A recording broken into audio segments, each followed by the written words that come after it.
Welcome classic rock fans to a short review of Neil Young's Way Down in the Rust Bucket, an album that was described by Rolling Stone as Neil Young and Crazy Horse getting reinvigorated for the 90s. If you are considering buying this album, I urge you to do so via the Amazon links that I put below this video. Everything you buy via these links, this channel will receive a small commission at no extra cost to yourself. But before we get into discussing the nitty-gritty of the music on this album, let's take a look at the offending article, shall we? Welcome classic rock fans to an unboxing of Neil Young's Way Down in the Rust Bucket, the Skinflints version. So obviously there's the advertised artwork. So take a look at the spine there.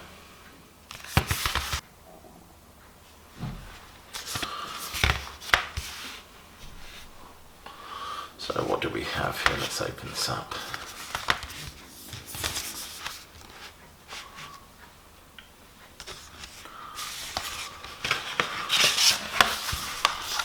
So we got this little insert, which is just the personnel, a little bit of a blur, bit of information, not much to it to be honest with you. That's the first disc.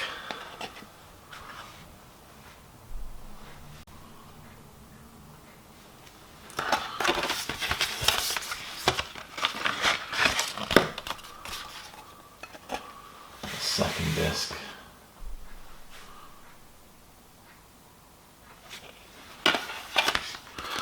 And that for the Neil Young archives. So the tracks are Country Home, Surfer Joe and Mow the Sleaze, Love to Burn, Days It Used to Be, Bite the Bullet, Cinnamon Girl, Farmer John, Over and Over, Danger Bird, Don't Cry, No Tears, Sedan Delivery, Disc 2, Roll Another Number for the Road, Fucking Up, T-Bone, Homegrown, Mention on the Hill, Like a Hurricane, Love and Only Love, and Cortez the Killer. Anyway, so what do we think of the overall sound and the music on this collection? This, of course, is yet another archival release from Neil Young, who has been excavating and mining all this stuff and then putting it out piecemeal. A lot of stuff, of course, is available on his box sets, these huge monolithic box sets that he's putting out. I haven't actually splashed out for these, but I do buy these individual issues as they're made available. But of course, this is an interesting concert. It's a concert I actually had on bootleg many years ago. I must admit the original bootleg I had was a very muddy recording, probably very much added to its charm, I think, and to the murky feel of the music. This is very much about the band thrashing out this music, preparing itself for the arena tour and galloping, no pun intended, through this new material. Of course, these concerts would be documented, eventually emerging as the live album Weld, as well as the rather rambling, unwieldy, shall we say, counterpart Arc. For this tour, we see the band wrapped in feedback and flannel shirts, producing this sonic splodge of indistinctness, which is sheer music to my ears. The whole band is just wonderful as they're looking to flex their collective muscle for a 90s audience, looking at Neil Young for any leads or changes or interjections they might need to be mindful of. And the whole band, I mean, Talbot's opening notes for a lot of these songs are just wonderful, the way they just easily complement and support Young's guitar meanderings and feedback screeches and contortions and spasms. It makes for an interesting sonic soup. This is a warm-up for the 1991 arena tour. They played 2 club gigs, I believe it was 2 club gigs in Northern California, a venue, of course, where Young had played previously, probably a decade before, as the Ducks. But this really sees the band reinvigorated after the, you might argue, some of the somewhat poor responses to his 80s material. His 80s material that was, you might say, quite experimental. With this album, we're getting a lot of stuff from the Ragged Glory album, which is a fine album in my opinion, one of the best he's ever done. There are lighter numbers on here as well. Roll Another One for the Road, Homegrown, gets dusting off. When Neil Young plays this stuff live, he doesn't drastically reinterpret it in the way that Dylan does, for example. Although, you know, that being said, Crazy Horse did have a tendency to meander away in these long instrumental passages that often has the audience tapping at their watches. And the sound on this album is very intimate. It's not like that cavernous sounding Weld album.